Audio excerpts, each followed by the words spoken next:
Hey everyone, just wanted to show you the master kit connection installation process. I've got the master kit here. I just pulled the parts out and just want to show you how it hooks up. So we're going to start with the 90-degree elbow. This has three parts to it: a seal ring, the main body, and the connector. What you're going to want to do is put the fingers in towards the center like this.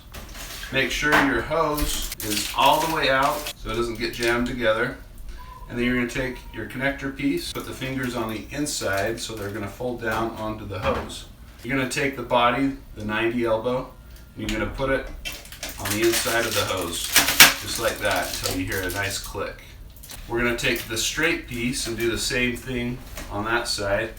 Take the connector piece off, connect it until you hear the click again.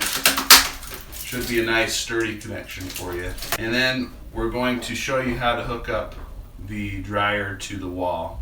It's a quick, easy, painless process. You guys are going to love this.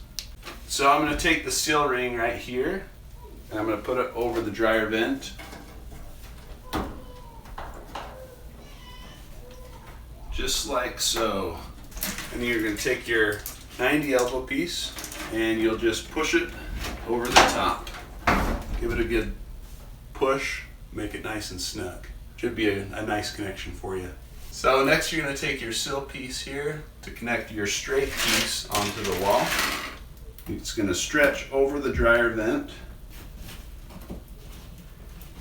Then take your straight piece,